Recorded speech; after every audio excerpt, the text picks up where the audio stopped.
तो बेनी बाबा के बाद धर्मराज बाबा ककरे अपना से भक्त पजियार ने बने शुरू तो सज्जन बने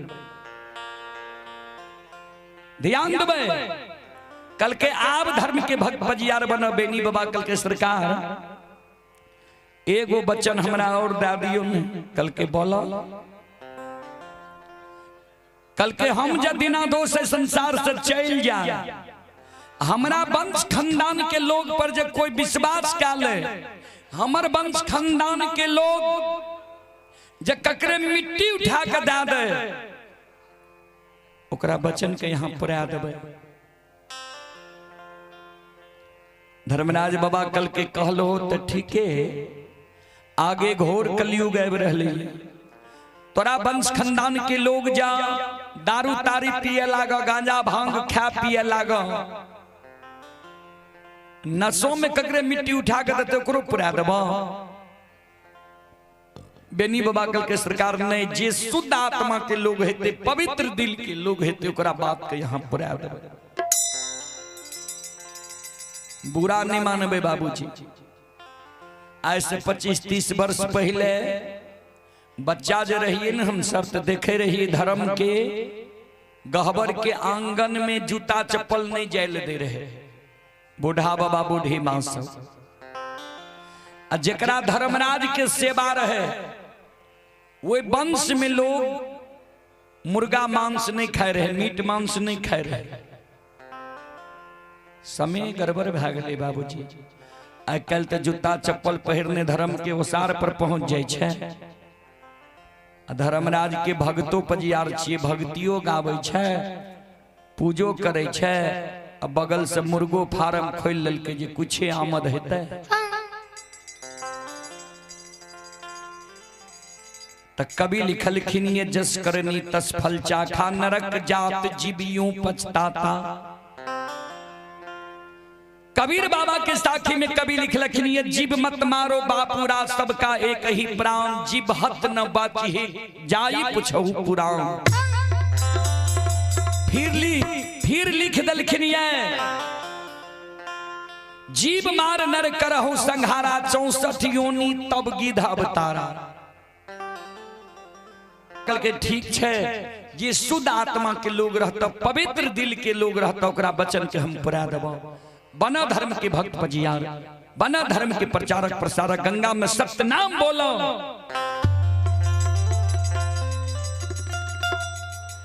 बेनी बाबा के गला में माला दई छई हाथ में ताम तुलसी शालिग्राम दई छई बेनी बाबा का कहे बेनी बोलो सत्यनाम सत्यनाम संत शिरोमणि श्रोता बंधो बेनी बाबा वो गंगा में आसांगाता के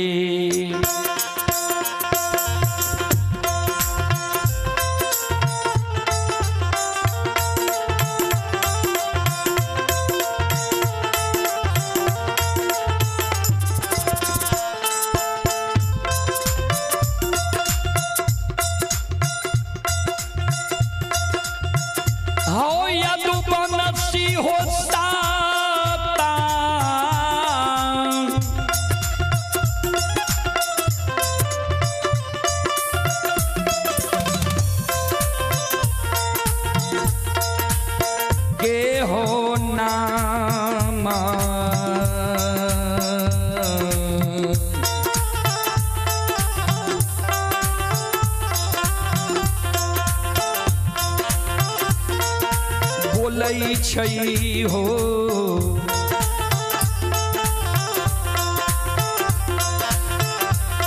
बाबा बेनी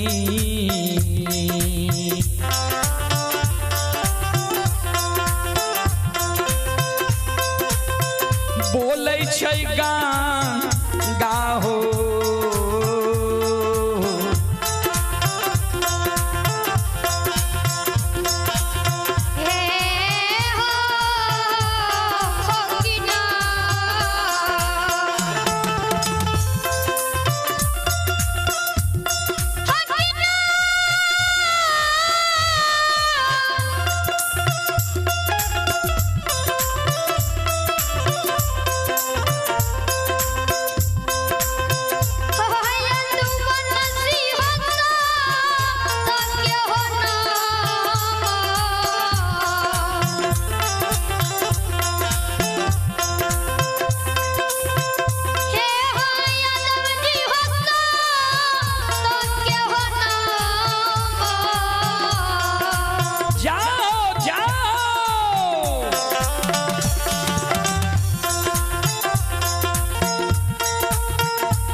चले पुरस्कार की ओर।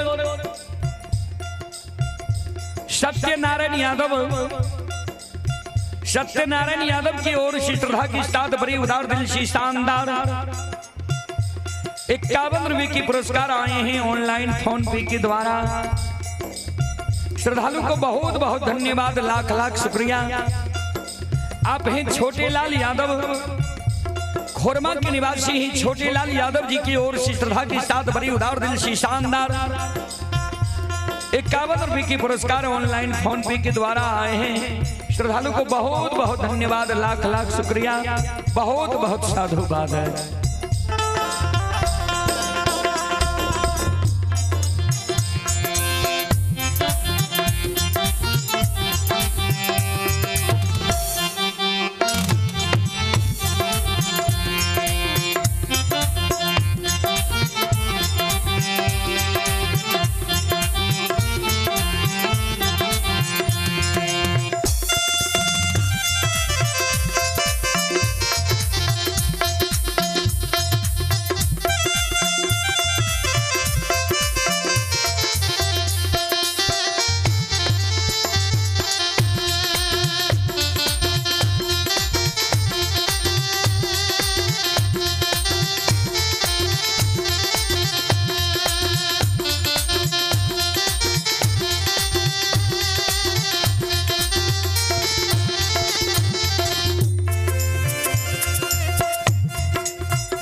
बेनी बाबा बन गले बाबूजी, ध्यान देवे।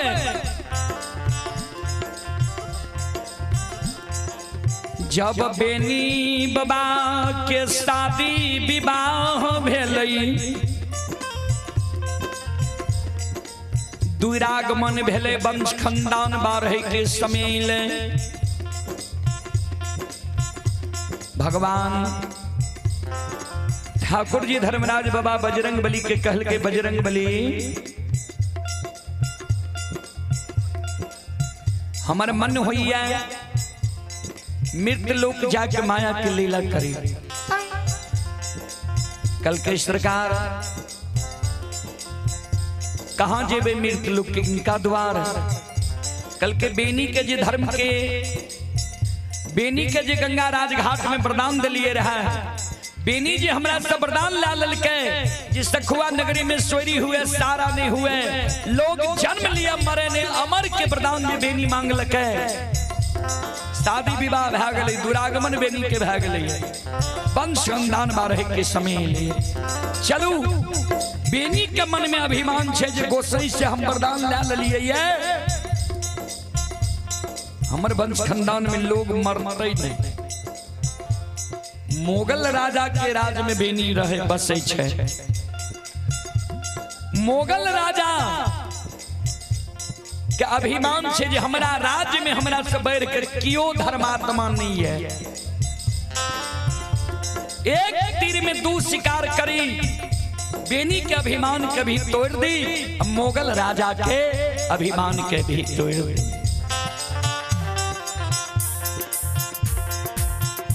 धर्मराज बाबा बजरंग बली आए सज्जन वृंद माया के विस्तार कर दिल। ध्यान देवे, आओ ये धर्म के लिए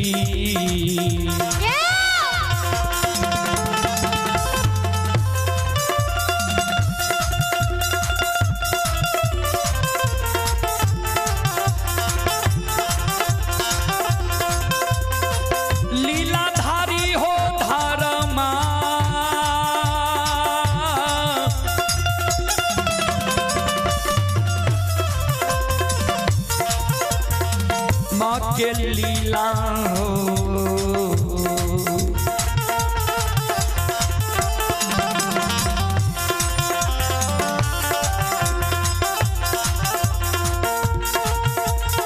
करे छै हो धर्मराज बाबा, आओ बाबा दुलरुआ हो।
लीला भगवान रचे छे। संत शिरोमणि श्रोता बंधु, चले आप हैं सूर्य नारायण यादव, खोरमा के निवासी हैं।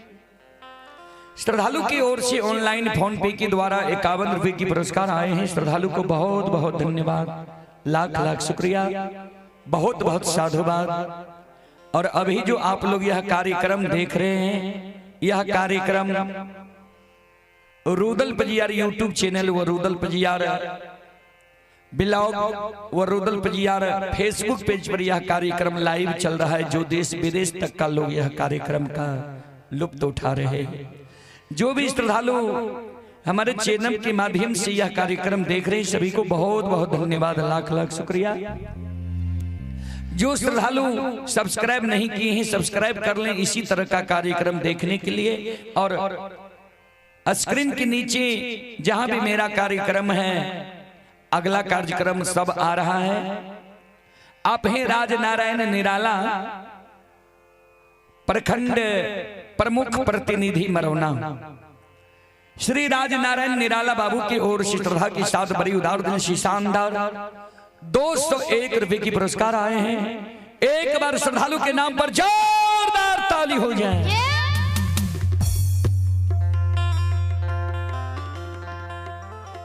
भगवान श्रद्धालु के मनोकामना को पूर्ण करें।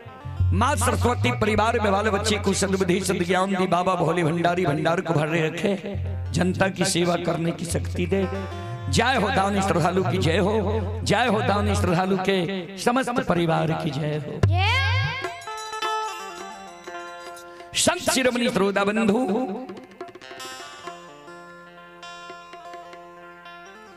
श्रोता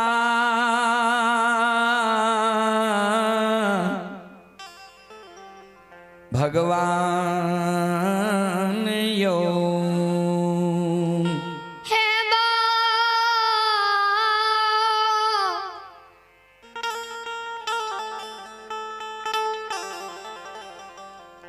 बाबू सा सज्जन वृंद, धर्मराज बाबा बजरंग बली माया का विस्तार का दिल के धर्मराज बाबा बजरंग बली के कल के सुनो। मोगल राजा 1 लाख में बाज, 1.25 लाख में बाज की पैजनी खरीद के ले गई है।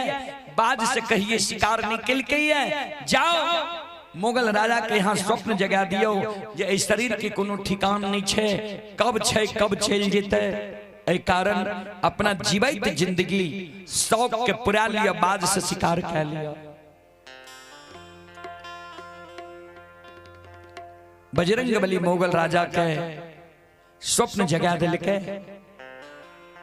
मोगल राजा के सवेरे नींद टूटले, सेना सिपाही के लाके टिहुली वन जंगल शिकार करे ले गेले। चारों बगल से सेना सिपाही खड़ा रहे। मोगल राजा घोषणा क्या दिल के जकरा बगल से चिड़िया भाग जेता, शिकार भाग जेता, ओकरा परिवार सहित भोक्सी झुका के मार दबा। बाबूजी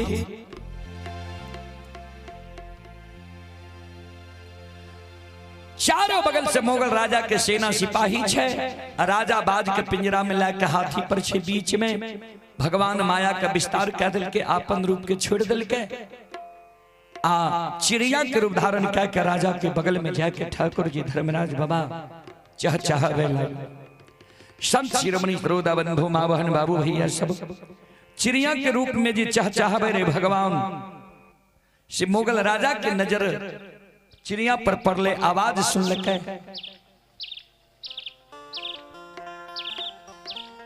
ठाकुर जी धर्मराज बाबा माया का विस्तार कैले छे। धर्मराज बाबा चिड़िया रूप में जे रहे, मोगल राजा के नजर चिड़िया पर पड़ले। मोगल राजा पिंजरा से बाज के छोड़ दिले।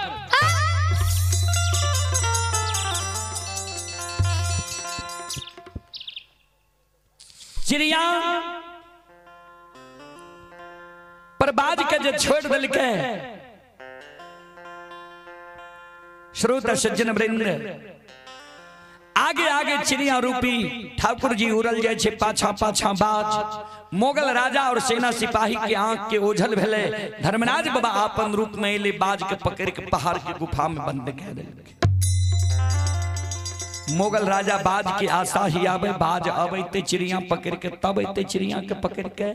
यहाँ तब भा गए बाबूजी उल्टा, बाज गले चिड़िया के पकड़े, चिड़िया बाज के पकड़ के पहाड़ के गुफा में बंद कर देलके। मोगल राजा आस पेरा ही आके जे के हमरा रंग में भंग डाल के हमरा खुशी के उदासी में बदल दिल के एहन भक्ता पजियार छे जेकर भक्ति काम क्या गले। कौन दाय माय के नजर लाग गले बाज में, जे बाज गले चिड़िया के पकड़े बाज लौट के नहीं। संत शिरोमणि श्रोता बंधु, पछता का राजा आवे छे राज दरबार। ई बात सोच के राजा अन्न जल त्याग के दिल। मंत्री राजा के साथ मंत्रणा करे, सरकार यहाँ एक बाज की चिंता में छी, हजारों बाज खरीद सके छी। यहाँ एक बाज के कारण यहाँ क्या चिंता में छिए। सुनो, अपने राज्य में हिंदू में पढ़ल पंडित, अब मुसलमान में मौलाना फकीर दावा करे छे जे हम भूत भविष्य वर्तमान तीनों जाने छिए। यह मौका छे हिंदू के पढ़ल पंडित मुसलमान के मौलाना फकीर के बुला लियो, ओकरा कहियो पोथी पुराण कुरान में देखे ले जे बाज के चोरेल के कहां लागले। किया तो तीनों कहे छे जे भूत भविष्य वर्तमान तीनों जाने छी। यह मौका छे, बुला न लियो, बाज के समाचार कह देते, कहते तब सत्य छे नहीं तो असत्य छे, ओकर परीक्षा भी भे जेते। चले आप हैं लालेश्वर कुमार प्रवीण कुमार बोदराही, पोस्ट खुरमास, जिला सुपौल की ओर से 101 रुपए की पुरस्कार आए हैं। श्रद्धालु को बहुत बहुत धन्यवाद, लाख लाख शुक्रिया। आप हैं मुकेश यादव सिमराहा हार्डवेयर, मुकेश बाबू की ओर से श्रद्धा के साथ बड़ी उदार दिल से शानदार 201 रुपए की पुरस्कार आए हैं। एक बार मुकेश बाबू के नाम पर जोरदार ताली हो जाए। भगवान श्रद्धालु की मनोकामना को पूर्ण करे। मां सरस्वती परिवार में बाल बच्ची को सद्बुद्धि सद्ज्ञान दे। बाबा भोले भंडारी भंडार को भरे रखे। जय हो दानी श्रद्धालु की जय हो, उनके समस्त परिवार की जय। नजरिया खोलाए मैया,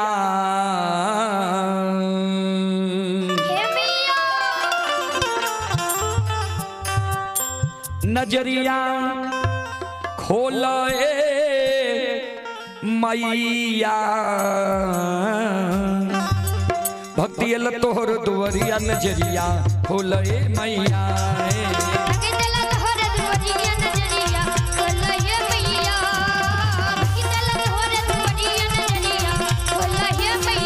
नजरिया खोलाए मैया, नजरिया खोलाए मैया, भक्ति ल तोहर दुआरिया, नजरिया खोलाए मैया।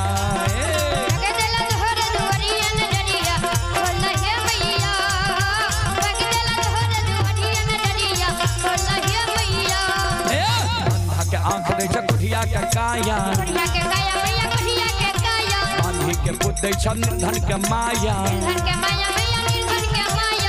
के आंख दे कुठिया के काया, बांधन के पुत निर्धन के माया। मन के मनोरथ पुरावा, सेवक के भाग जगावा, मैया मन के मनोरथ पुरावा, सेवक के भाग जगावा। नजरिया खोलाए मैया, नजरिया खोलाए मैया,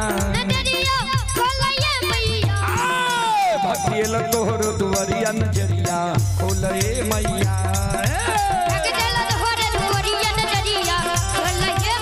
Yeah.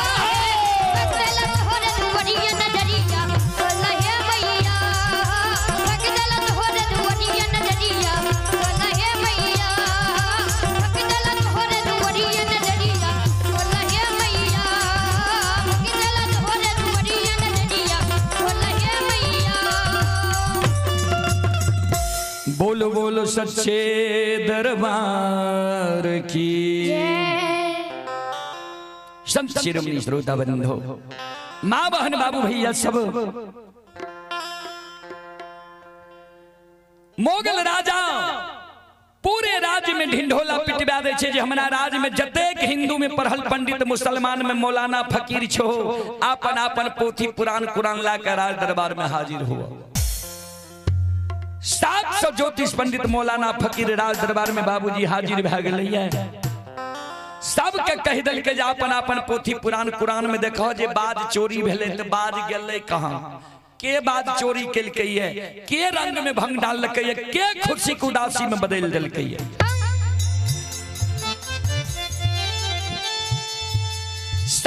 ज्योतिष पंडित मौलाना फकीर राजा के राज दरबार में पोथी पुराण कुरान के शुरू से पढ़े पढ़े अंत क्या दे, 2 बार 4 बार 5 बार पढ़े पोथी पुराण कुरान में बाबूजी बाज के समाचार रहती है तब ने।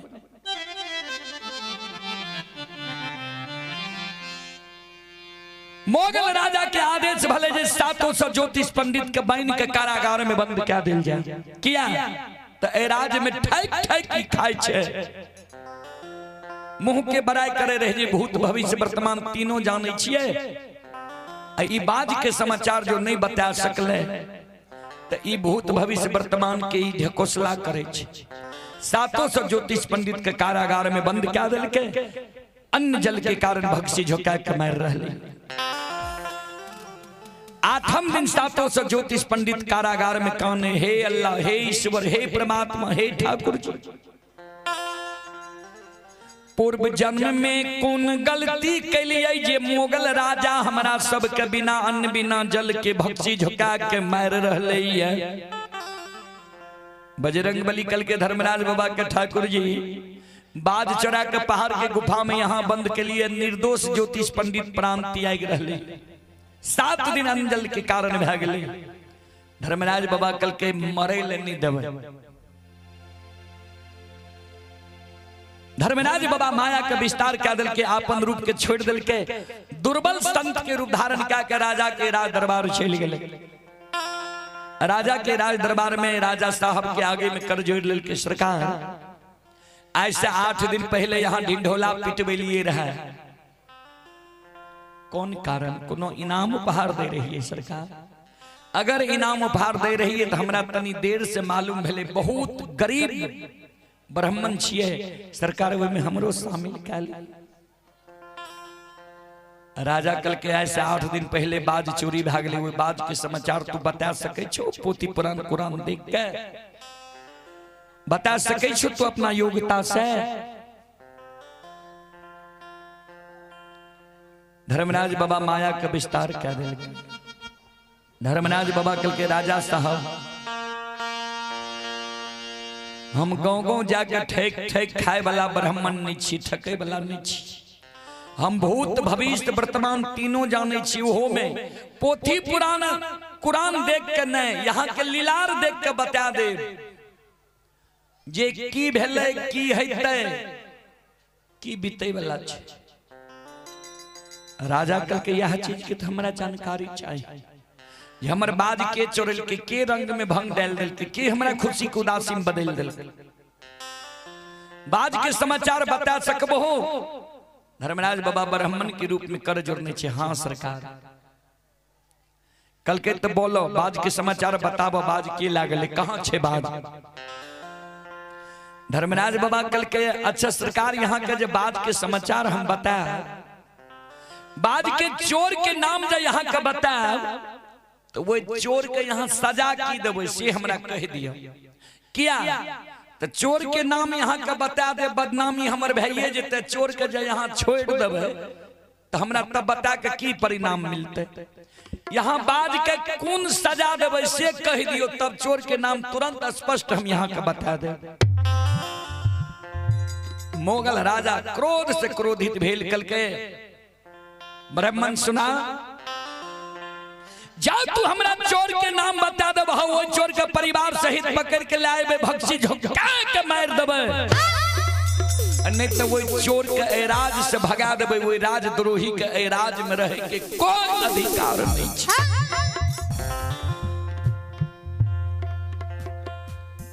धर्मराज बाबा मन में सोचे जे यहाँ तो हमरो मन में रहे। धर्मराज बाबा ब्राह्मण के रूप में मोगल राजा के राज दरबार में कहे तो राजा साहब सुन लिया के यहाँ के बाज चोरे लगे, ध्यान से सुनू कहाँ ये बाज के चोरे लगे। यहाँ के राज में सरैसा परगना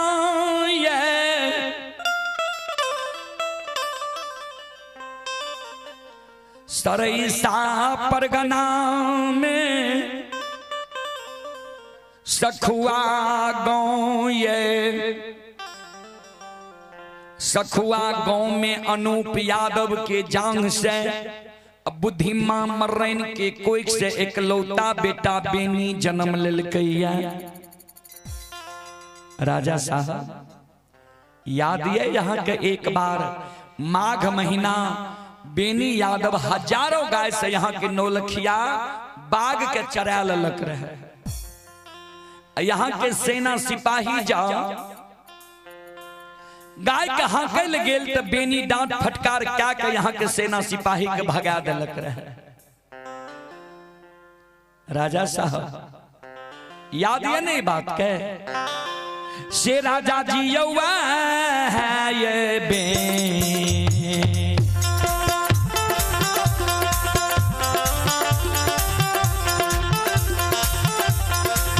बेनियो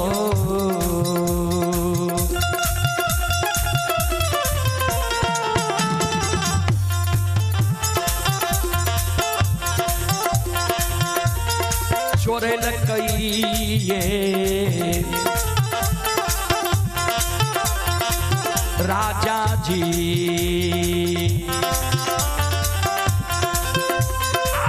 बाजती हुलिए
चले पुरस्कार की ओर। आप हैं संत शिरोमणि श्रोता बंधु राज बिहारी यादव नया नगर के निवासी हैं।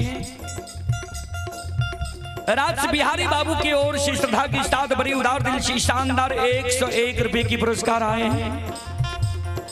आप हैं बिंदे ऋषि देव नया नगर बिंदे ऋषि देव की ओर से श्रद्धा की साथ बड़ी उदार दिल से 51 रुपए की पुरस्कार आए हैं। राम प्रकाश यादव मास्टर साहब खुरमा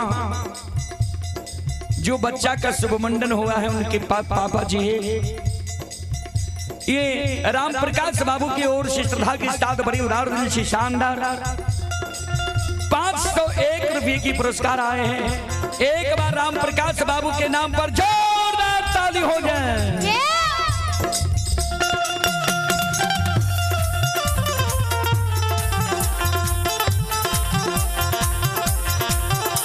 भगवान श्रद्धालु की मनोकामना को पूर्ण करे।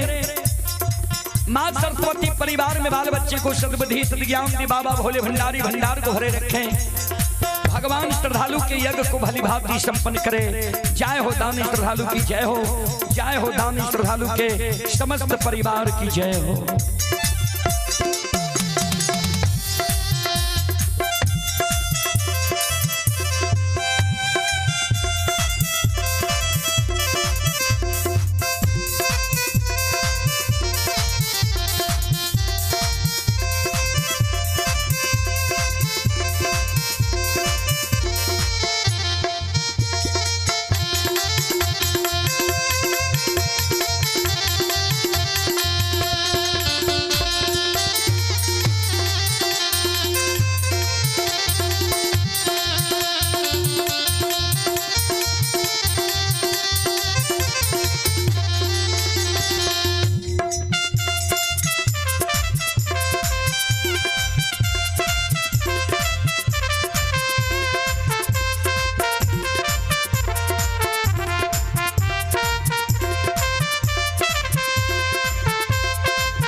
शिरोमणि श्रोता बंधु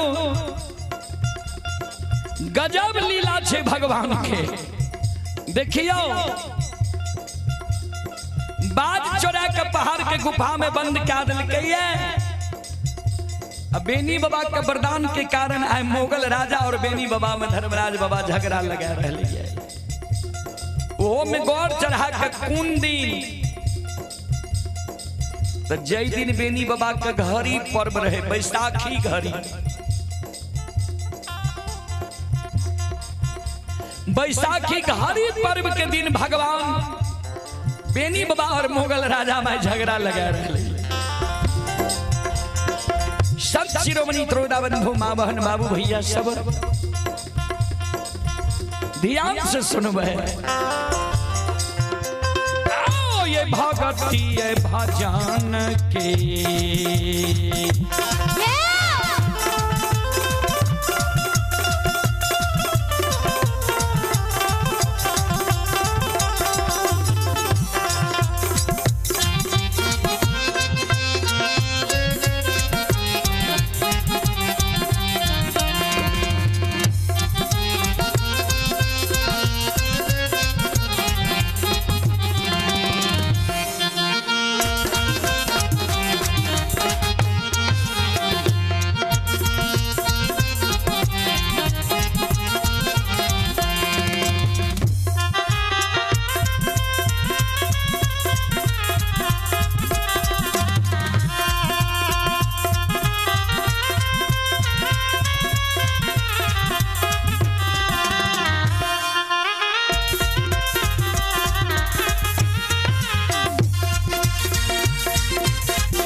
सुनो सुनो सुन भैया सुन भई।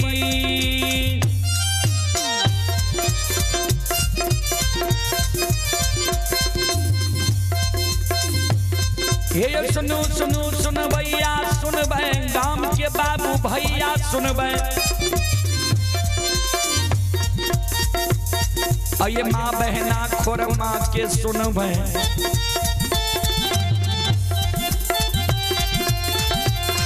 ये धर्म के बात ध्यान से सुनबे। हे मालिक के लीला के सुनबे। बर बर लीला गोसाईं चलक माया लगल के रास चलका।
देवता सतरंगिया छियई।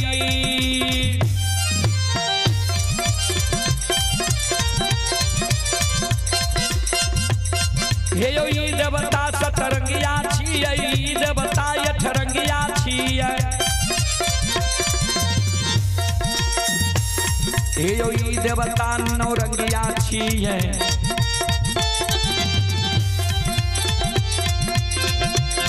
यो इनकर नाम अनेक लगैए, ओ एकरा निरमोहिया कहै छै, ओ एकरा छलगरिया कहै छै, ओ एकरा बाबू कैलाश कहै छै, ओ एकरा निरंजन कहै छै, ओ एकरा निराकार कहै छै, ओ एकरा यमराज कहै छै, ओ एकरा धर्मराज कहै छै।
हे माय दुर्गा गए हरदी थान के,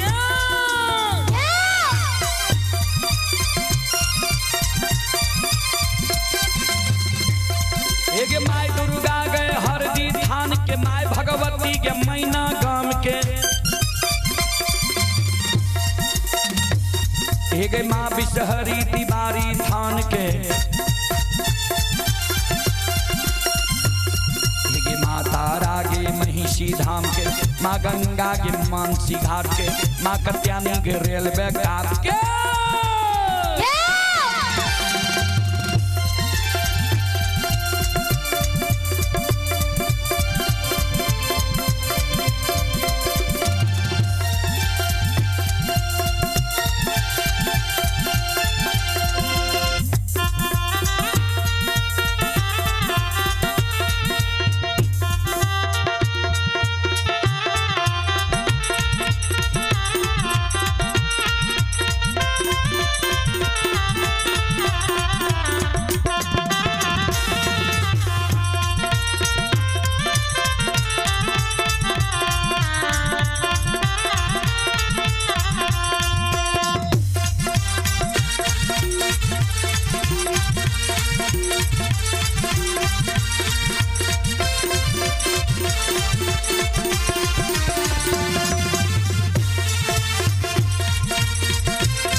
चलें पुरस्कार की ओर।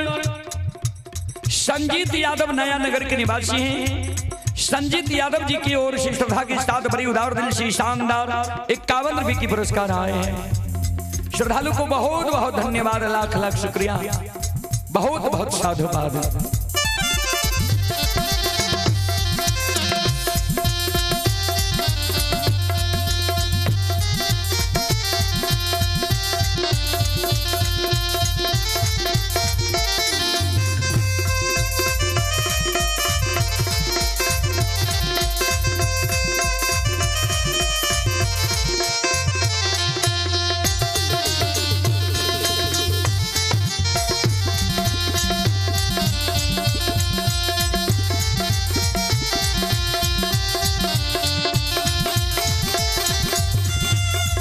ये धर्म की।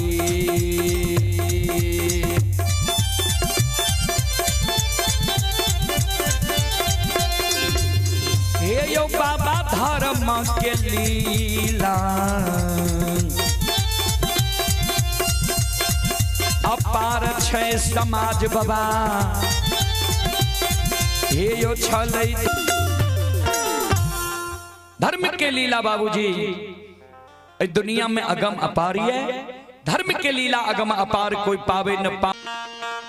तो ठाकुर जी ई बात कहल गए किया तो मुगल राजा के भी भरम के तोड़ना छे, राजा के भी छे जे हम राजा छिए, हमरा से बढ़ के कोई धर्मात्मा नहीं छे। तो मुगल राजा के धर्म कल के सरकार आदेश करियो ने के छिए चोर, वो चोर के जब पकड़ के लाए राजा कल के चोर निर्बल नहीं छे, चोर सबल छे। हाथी पर हौदा कसो, घोड़ा पर पलान कसो। अब बेनी धर्मराजपुर बदिया ई सब गांव बगल में छे। आ राजा आइले रहे पटना दरबार से, इतने दूर से जे राजा आइले रहे। राजा थाक गले, वो टूटल का घाट पर राजा बैस गले। चारों बगल से सेना सिपाही घर के घेरने छे। राजा टूटल का घाट पर बैसल छे। और टूटल का घाट पर बैस के राजा सेना सिपाही के आदेश दे जे तीनों प्राणी के जब पकड़ ला तो पकड़ के ला चल पटना दरबार भक्ति झोंक के मार दे। राजा वो टूटल का घाट पर बैस के ठहाका मारे और सेना सिपाही के आदेश दे।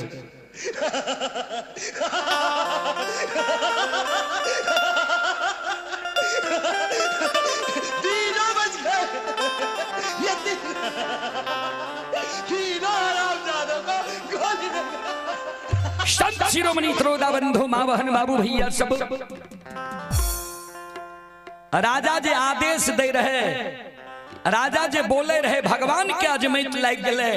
राजा वो टूटल का घाट पर अलसैग, चारों बगल से सेना सिपाही घर के घेरने। अब बेनी बाबा के माए भर दिन के सहल घर में, बेनी बाबा के धर्म पत्नी द गहबर घर में। बेनी बाबा दोनों पति पत्नी माई के अरहल टहल टिकोरा के करे। बेनी बाबा 64 बन जंगल से गाय छोड़ के ले रहे। माई के जब खीर पूरी रोट पकवान बनाल भए गेले तो थार बना के माय आग पर दे दिल के पाकैले। थार बने छे मिट्टी के, जकरा घरी पर्व होय हेते उ जाने हेते जे मिट्टी के थार बने छे। उ आसनी पर चढ़े छे, ओमे खीर देल जाय छे, तब रोट दे छे, तब पूरी दे छे। ता माय थार बना के दे दिल के आग पर पाकैले जे जा कुआं से पानी ला के बे ताती सीझ जेते, खीर पूरी रोट पकवान चढ़ा देबे। माय हाथ में फुलही लोटा ले छे, आ गहबर के केबार खोले छे। जहिना माय गहबर के केबार खोले छे तो माय के नजर पड़ गले मुगल राजा पर। ध्यान दो, माय के नजर जे मुगल राजा पर पड़ले। गहबर के आंगन के डेढ़िया पर जे मुर्गा बोले रहे, मुर्गा बोले रहे। अब मुगल राजा जे पान खाए रहे, माय मुगल राजा जे पान खाए रहे, पिलखी तुलसी के चौरा के बगल में फेंक दल के रहे। माय के नजर पड़ गले हुए पान के पिलखी पर, मुगल राजा पर। माय के नजर जहिना मुगल राजा पर पड़ले, माय के हाथ में जो लोटा रहे, हाथ से लोटा छूट गले। माय धरती पर मूर्छित गिर गई।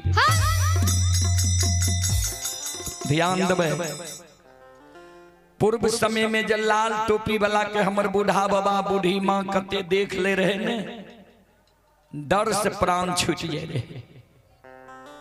लाल टोपी के देख के तो प्रशासन से लड़ जाए छे, झगड़ जाए छे।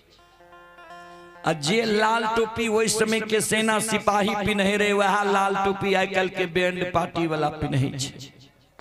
ध्यान देबे, माय के नजर मुगल राजा पर पड़ले। माय धरती पर मूर्छा के गिर गले। माय के होश आबै छे, माय गहबर घर जाय छे, माय गहबर घर में छाती में मुक्का मारे। संत शिरोमणि श्रोता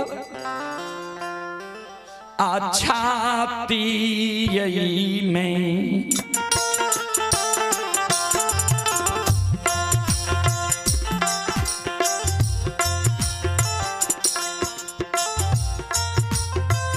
हे धारा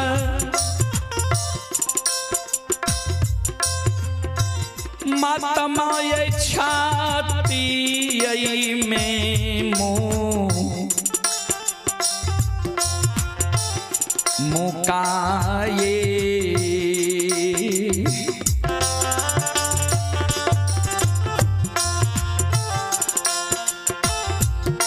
आये मारै छै ये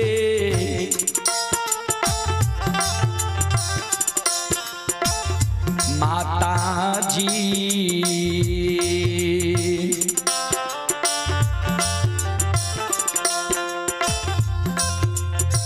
गिरल जमीन पर मैयो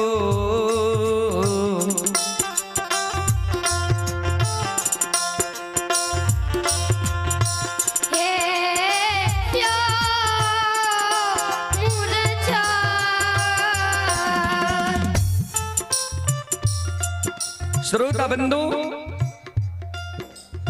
चले पुरस्कार की ओर। आप हैं अरुण यादव, जल नल सुपरवाइजर, श्रद्धालु ये नया नगर खोरमा थाना मरौना जिला सुपौल के निवासी हैं। श्रद्धालु की ओर से शानदार 51 रुपये की पुरस्कार आए हैं।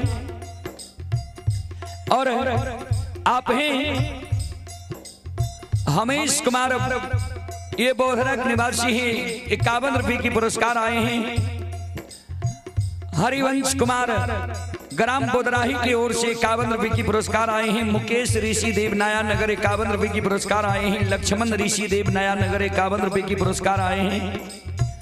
चंदन कुमार सादा 51 रुपये की पुरस्कार आए हैं, नया नगर के निवासी हैं। राजू ऋषि देव नया नगर 51 रुपये की पुरस्कार आए हैं। राम नारायण रवन पंचभिंडा, राम नारायण रवन पंचभिंडा श्रद्धालु की ओर से श्रद्धा की साथ बड़ी उदार दिल से शानदार पुनः 201 रुपये की पुरस्कार आए हैं। एक बार राम नारायण बाबू के नाम पर जोरदार ताली हो जाए।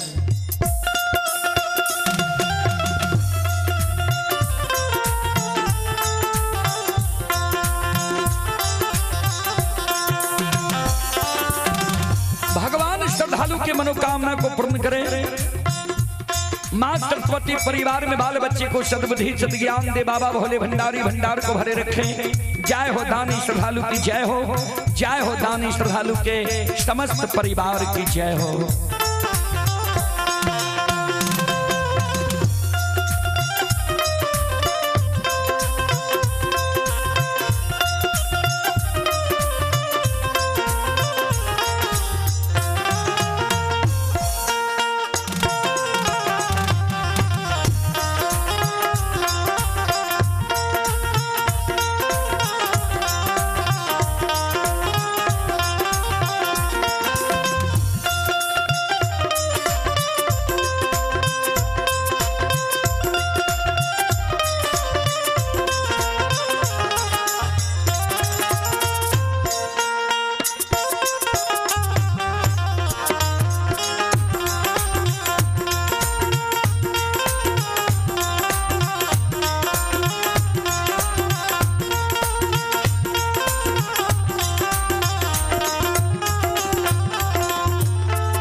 माँ जी धरती पर मुरझा के गिर गए बेनी बाबा कल के माँ पानी लावे ले जा रही कुआं से। धरती पर किया गिर गई किया माँ काने छी। माँ काने लगले छाती पीटे लगे।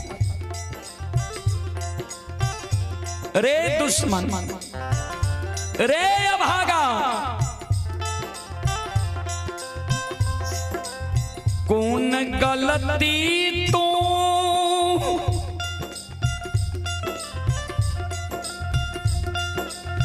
राजा के सेना सिपाही के साथ तू कैलही है।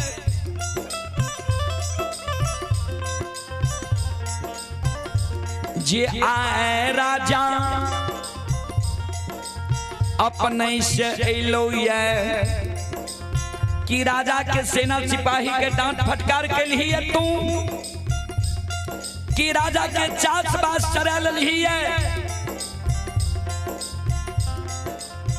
बेनी बाबा कल के माँ हमने राजा के सेना सिपाही के डांट फटकार के लिए नहीं चास बास चोरे लिए कहने क्या छे करके रे दुश्मन जब कोनो गलती नहीं के लिए तो राजा अपने से किया लो ये आए द्वार। बेनी बाबा कल के माँ हम कोनो गलती नहीं के लिए यार माँ कहने लगा तू गलती नहीं के लिए यार हम नहीं जाने छी तू कौन गलती के लिए है।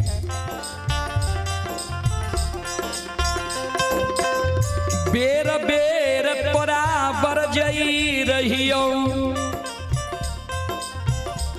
धर्मराज के भगता पजियार ने बन छलिया पथ गोसै छिए। बुढ़िया माई के बात तू नहीं मान ली भगवती के छोड़ के ठाकुर जी धर्मराज के तू भगता पजियार बन गई। पुरखापति तोहर आदि शक्ति भगवती के पूजे रहो कोनो दुख विपत्ति आवे रहो ने पुरखापति कर जोड़ के खड़ा भे जाए रहो जे माता ए दुख से हमरा उबार दियो भगवती दुख से उबार दे रहो। आय भारी दुख पड़ल छो मोगल राजा अपना से लो ये आय धर्मराज के कहीं बचा लेतो नित्य आय जात धर्म नहीं बचतो। माय के शब्द सुन के बेनी बाबा कहने लगले ओ धर्मराज बाबा ओ ठाकुर जी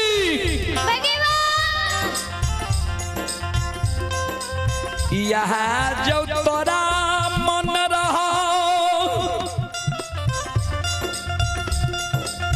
मोगल राजा के द्वारा एक दिन जात समझात करा देवे बेनी के इज्जत प्रतिष्ठा का नीलाम करा देवे। ठाकुर जी धर्मराज बाबा हो कथिल हमरा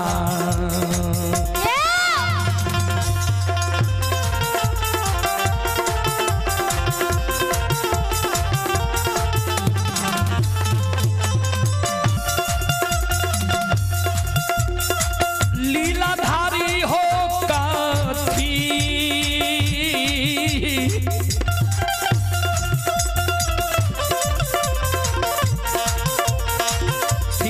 हमारा हो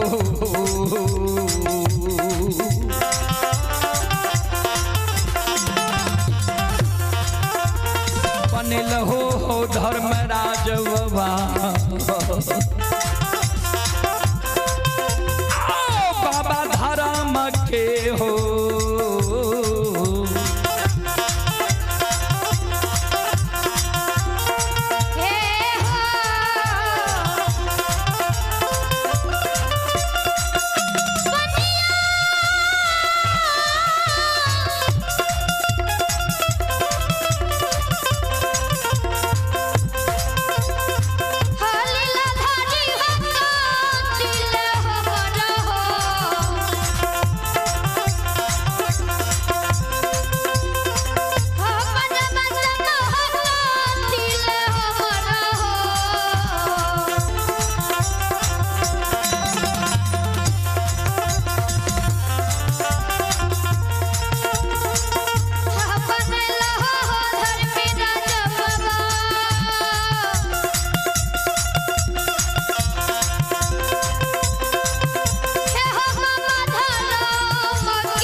भगवान यहां मन तोरा रह जे बेनी के एक दिन जात से अनजात करा देवे कथिल हमरा धर्म के भक्त पजियार तू बनिल हो। धर्मराज बाबा तो इस समय ही एते रहे जे कखन बेनी हमर पुकार करे या बेनी के दर्शन देवे। चले आप हैं संत दुखीदास जी महाराज ग्राम बोदराही थाना मरौना जिला सुपौल के ओर से 101 रुपए की आशीर्वाद हमारे मंडल के लिए आए हैं। गुरुजन के चरण कमलों में कोटि कोटि नमन करता हूं, आशीर्वाद चाहता हूं, भगवान से कामना करता हूं भगवान गुरुजन के परिवार में सम्मति दे। सज्जन वृंद धर्मराज बाबा प्रत्यक्ष दर्शन बेनी बाबा के दे दिल के। धर्मराज बाबा तो मन में सोचे जे बेनी कखन पुकार करे जे बेनी के दर्शन दिए। बेनी के जे दर्शन दिल के कल के किया काने छो। कल के सरकार देखे नहीं छी मुगल राजा किया है कल के नहीं बुझलो मुगल राजा किया है। मुगल राजा के बाद चोरी भाग गई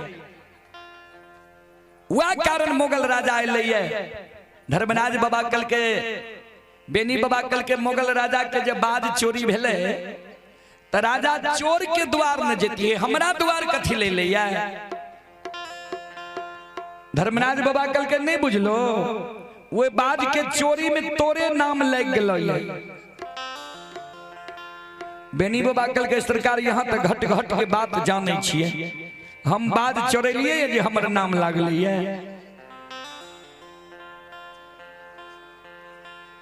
धर्मराज बाबा कल के सुना राजा जतेक आंख के देखल के विश्वास नहीं करे छे ओते कान के सुनल के विश्वास करे छे। राजा के जब कोई कह दल के तोहर नाम वह बात सुन के राजा तोरा सखुआ नगरी चले लो।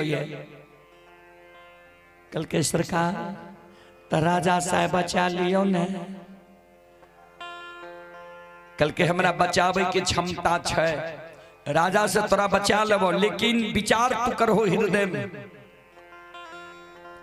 राजा के तू बात चोरेल हो। ये कल के सरकार ने यहाँ ते घट घट के बात जाने छी हम बात चोरेलिए कल के आए बाज नहीं चोरेल हो राजा तोरा सखुआ नगरी चले लो। ऐसे पहलुका याद छ तोरा जे 7 दिन के शीतलहरी माघ महीना रहे तोहर गाय घास के कारण प्राण के त्यागे रहा। हिंदू धर्म में गाय के माता मानल जाय छे। राजा के नौलखिया बाग में घास रहे तू जाय के गाय के चरेल हो गाय के जान बचेल हो धर्म के काम केल हो। लेकिन राजा के सेना सिपाही तोरा गाय के हाँक के घटसार के ओर ले जाए रह तू बलवान रहो तब न छोड़ा ले हो।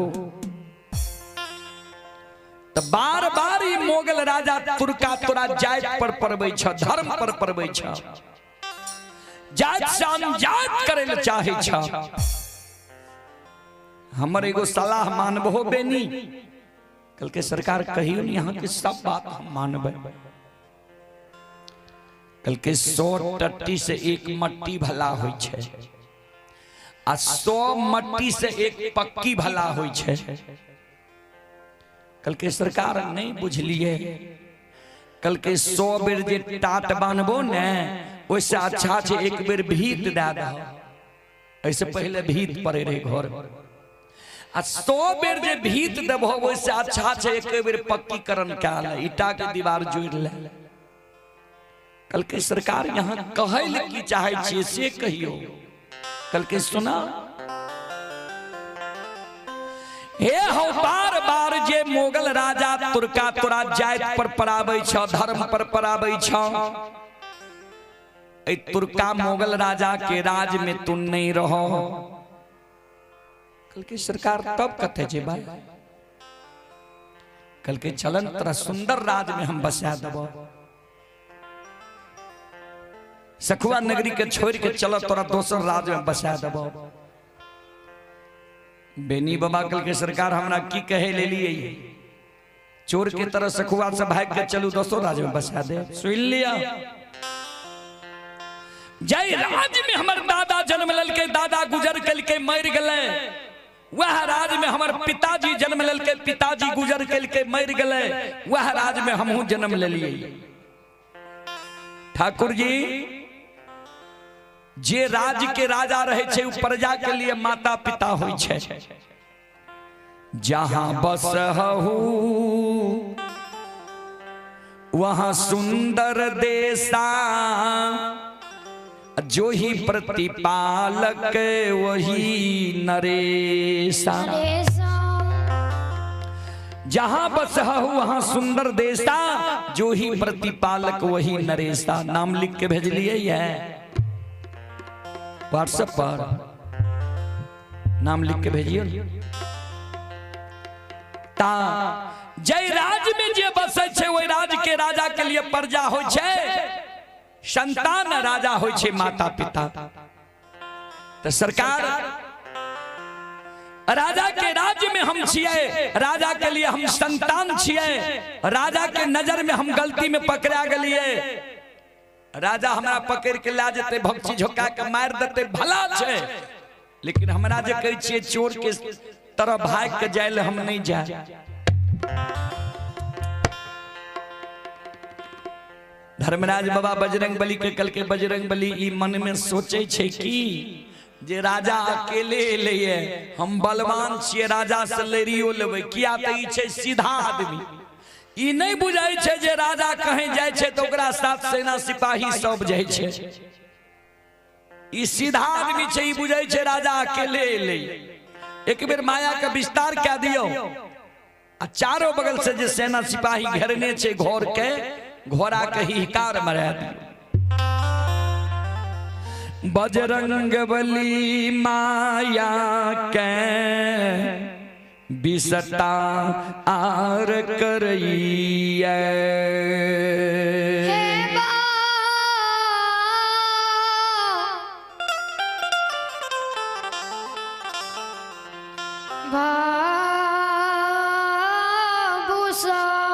चारों बगल से घोड़ा हिकार मारे। संत शिरोमणि श्रोता बंधु, चारों बगल से घोड़ा हिकार मारे लागले। बेनी बाबा कल के सरकारी घोड़ा कते हिकार। धर्मराज बाबा कल के तू बुझे छो अकेले ले मुगल राजा, तोरा मालूम नहीं छो जे राजा जब चले छे तो सेना। कल के घर से निकला हम मुगल राजा के सेना सिपाही और मुगल राजा के कान और आंख में माया के पर्दा लगा दे छी, नहीं तोरा देखतो नहीं तोहर बात सुनतो। कल के सरकार खीर पूरी चढ़वे के मौका दियो न।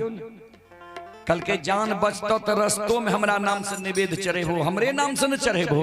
हम ही तोरा कहे छिया खीर पूरी रोट पकवान सनामी दही फल फलिहार के चादर में बन के चंगेरा में ला ला तीनों प्राणी निकल। जान के पहले बचबो तब हमरा नाम से तू निवेद चढ़ी हो। बेनी बाबा कल के सरकार गाय जे छे 64 वन जंगल में जे गाय से के पालन पोषण क्या के हमर गुजर जाय छे, गाये की सेवा केने से हम बचल छी। कल के वे गाय के तोरा हम साथ लगा दै छी सीमान पर। भगवान के महिमा अगम अपार छे बाबूजी।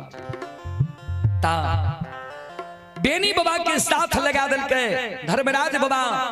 अब बेनी बाबा के माय और पत्नी खीर पूरी रोट पकवान सनामी दही फल फलिहार के बहन के चंगेरा में ला लेल के घर से निकल गए। प्रसंग तो बाबूजी बहुत बड़ा छे। ओई जगह से कहां अले बेनी बाबा का, कहां धर्मराज बाबा बसल के जाने छिए में इसको सुनने है भाई। सबसे बड़ा गांव में बेनी बाबा के बसल के कहबे सबसे बड़ा गांव कौन छे तो गूगल पर सर्च करबे जे बिहार में सबसे बड़ा गांव कौन सा है। तो बिहार में सबसे बड़ा गांव छे बनगांव। 3 पंचायत छे, ब्राह्मण की ठाठ, सिर्फ ब्राह्मण। वह 3 पंचायत बनगांव में पररी के राजा रहे युगल खां, जाति के ब्राह्मण लेकिन खां लिखावे रहे ओकरा वंश में।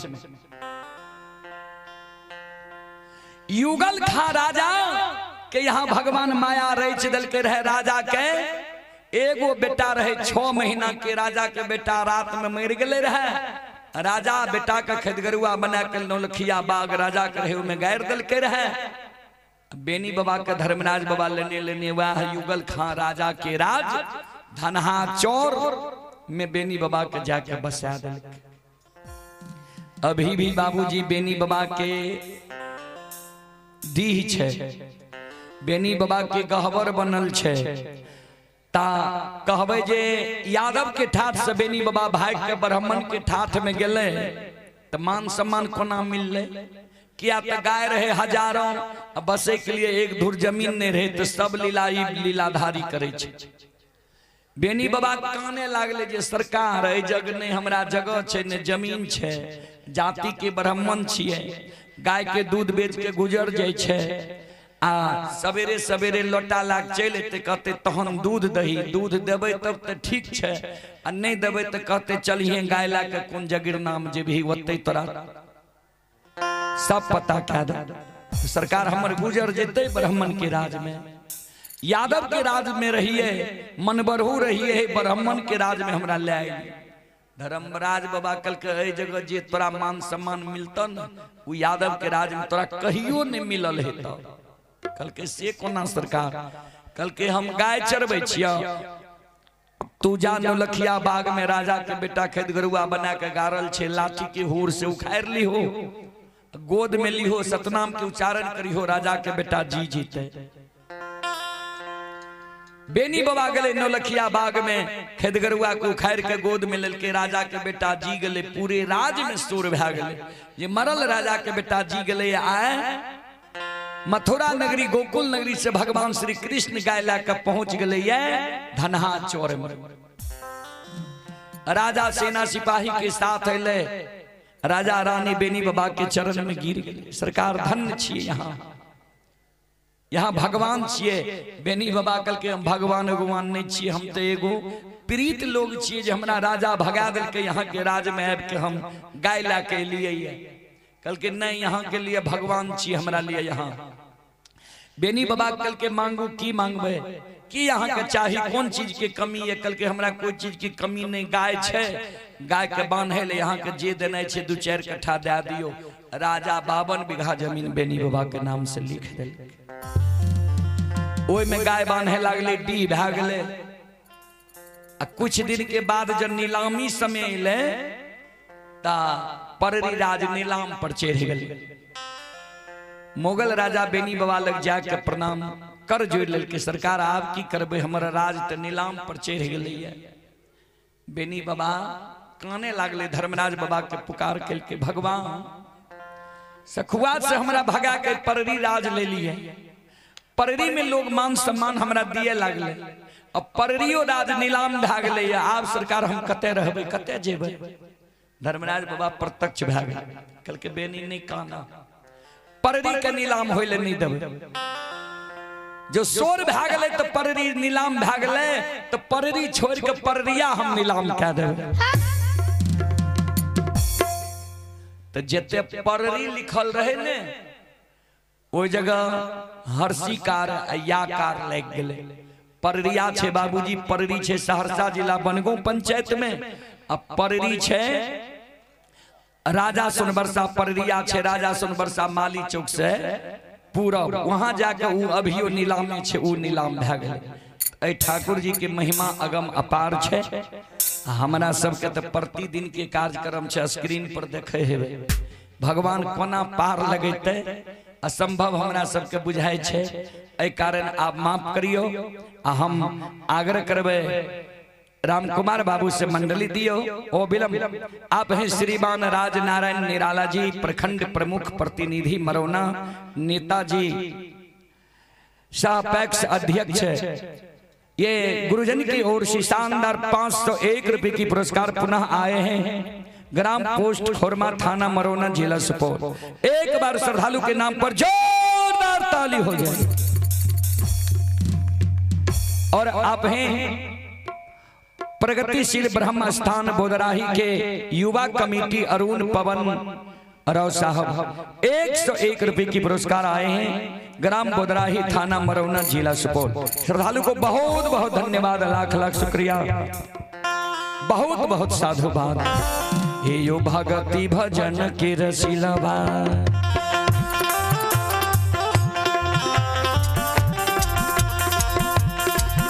हो बाबा छियै दुलरुआ काली हे हे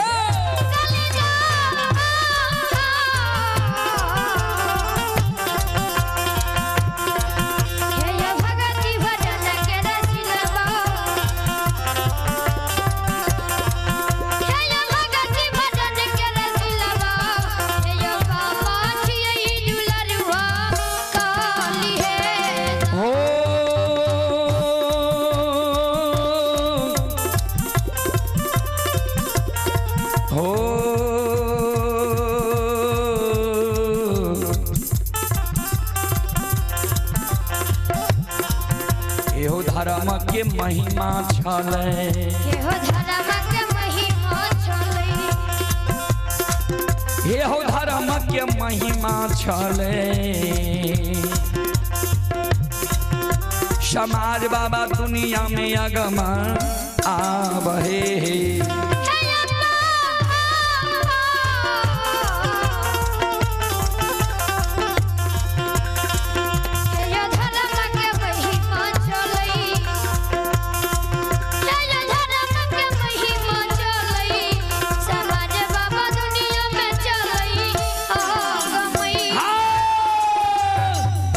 चलो सब श्रोता बंधु माँ बहन से एक बार आग्रह करबे यहाँ सब हाथ से ताली बजा के एक बार भगवान के नाम यहाँ सब ले लियो जे भगवान के दरबार में यहाँ सबके हाजिरी लग जाए और राम कुमार बाबू से आग्रह करबे जे वो मंडली के भेजे के ओ विलम्ब प्रयास करियो कारण समय जे 11 के पार के अगले 11:15 भ गेले 1 घंटा सामान और खोले में लागे 12 बजे के बाद हम सब भोजन नहीं करे एक कारण राम कुमार बाबू अविलंब यहाँ मंडली दियो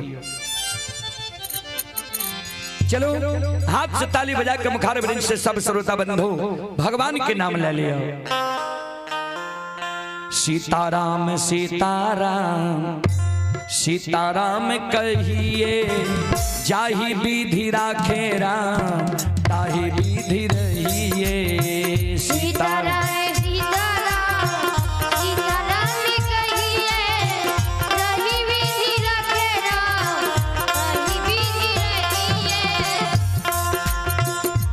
भगवान के नाम में संकोच नहीं करो किया तक कवि लिखलखिन ये राम नाम में आलसी भोजन में होशियार ऐसे ऐसे मानव को बार बार धिक्कार तो भगवान के नाम में संकोच नहीं करो मन में हो राम राम नाम से बहात में तू अकेला नहीं प्यारे राम जी तेरे साथ में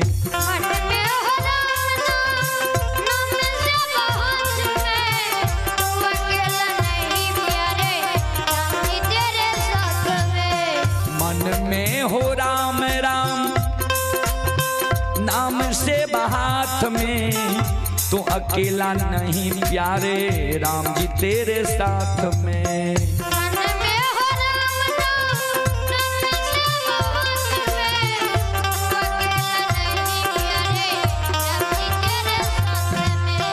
विधि का विधान जान विधि का विधान जान हानि लाभ सही जाहि विधि राखे राम ताहि विधि रहिए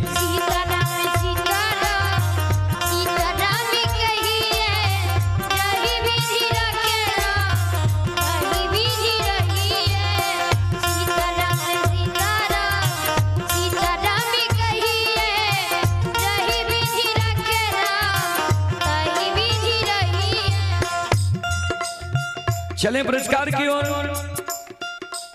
संत शिरोमणि श्रोता बंधु माँ बहन बाबू भैया सब आप हैं पवन बाबू के सुपुत्र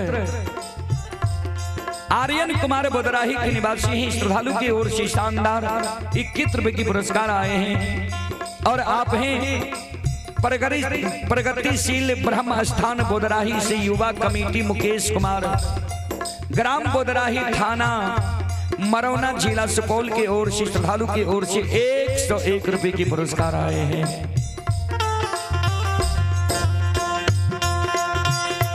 भगवान भगवान श्रद्धालु के मनोकामना को पूर्ण करे। माँ सरस्वती परिवार में बाल बच्चे को सद्बुद्धि सद्ज्ञान दे। बाबा भोले भंडारी भंडार को भरे रखें। जय हो दान श्रद्धालु की जय हो, जय हो दान श्रद्धालु के समस्त परिवार की जय हो।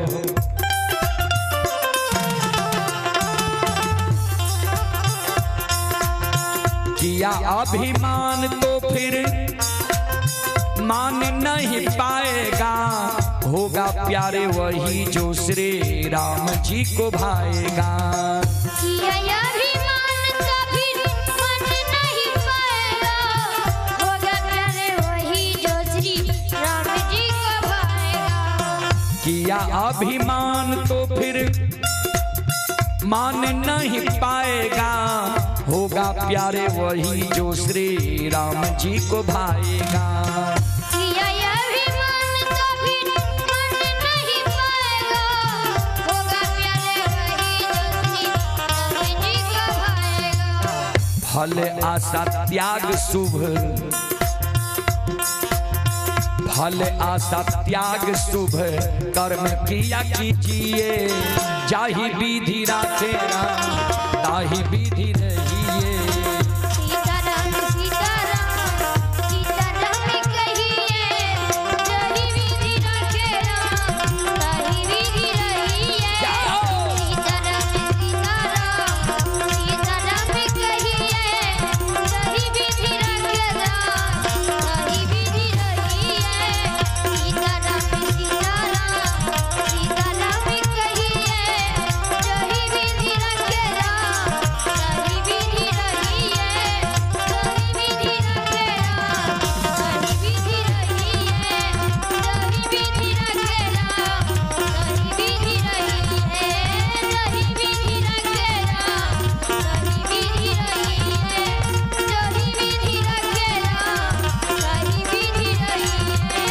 जहि विधि राखे राम, ताहि विधि रहिए। बोलो बोलो सच्चे दरबार की भक्ति और भगवान की, महारुद्र बजरंगबली की, उमापति महादेव की, बाबा डिहबार की, संत बाबा कारू खिरहरी की जय जय जय श्री सीता। आप हैं उमेश कुमार, वार्ड सदस्य, ग्राम बोदराही, पोस्ट खुरमा, थाना मरौना, जिला सुपौल के निवासी। श्रद्धालु की ओर से 101 रुपए की पुरस्कार आए हैं। श्रद्धालु को बहुत बहुत धन्यवाद, लाख लाख शुक्रिया, बहुत बहुत साधुवाद। चलो अब अपने सब श्रोता बंधु से क्षमा चाहवे, माफ करियो। बच्चा छे लगभग 5 घंटा खराब है गले, एहि कारण अपने सब श्रोता बंधु से क्षमा चाहवे, माफ करियो। फिर दिन में अपने सबके सेवा करे के प्रयास करब। हम दिन में हिना अपने सब भक्ति प्रवचन सुन के पुण्य के भागी बनाओ। राम कुमार बाबू मंडली के भेजियो, इतने देर से करे छिए तैयो 10 मिनट करबे तो हेते। संत शिरोमणि श्रोता बंधु, माँ बहन बाबू भैया सब चलू एक छोट सन देवे गीत।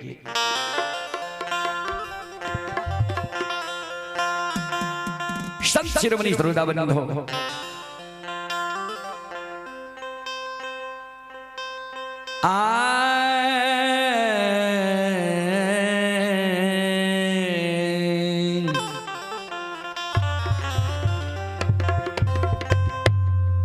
से अमुआ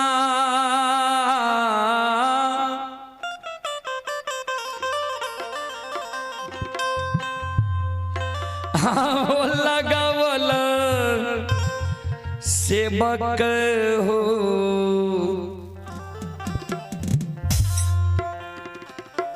महुआ हो लागवला।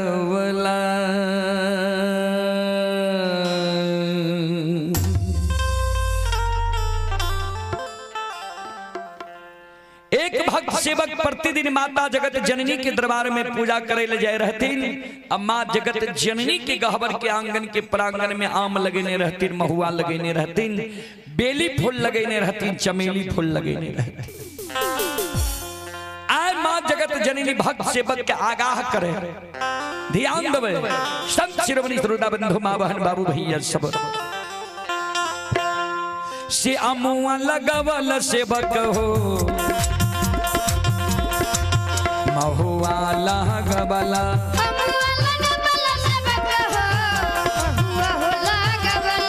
अमुआ लगवल सेवक हो महुआ लगवला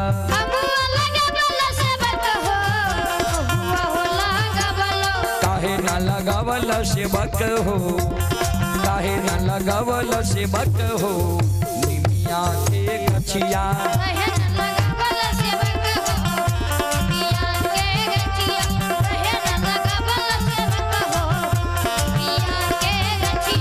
अमुआ लगवल सेवक हो महुआ लगवला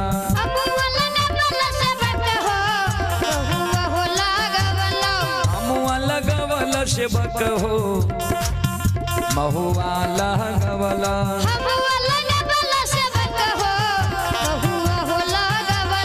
काहे न लगवल सेवक हो काहे न लगवल सेवक हो निमिया के गछिया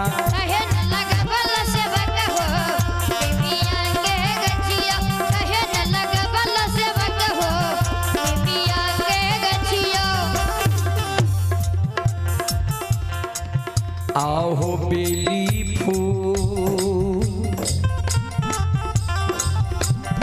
लगावला सेवकिया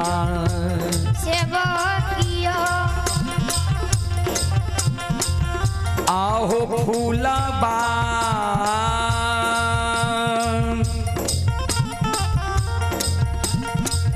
चमेली लगावला फूल लगवल सेवक हो फूलबा चमेली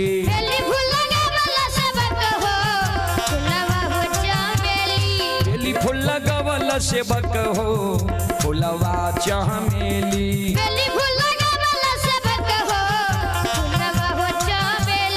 काहे न लगवल सेवक हो काहे न लगवल सेवक हो अरहुल के फुलवा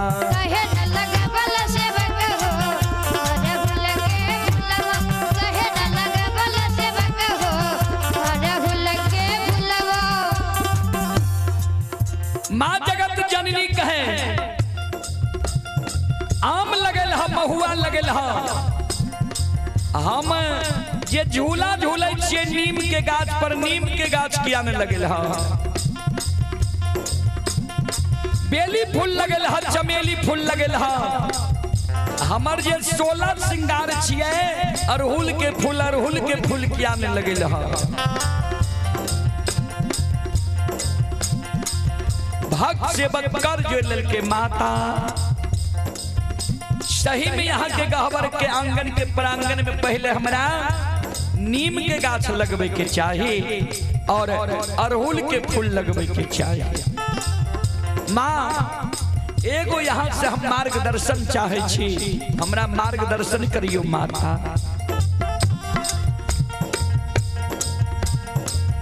आहे कथी के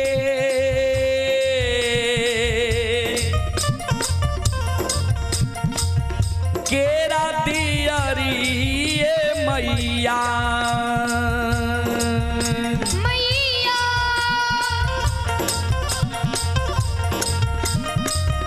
कथी के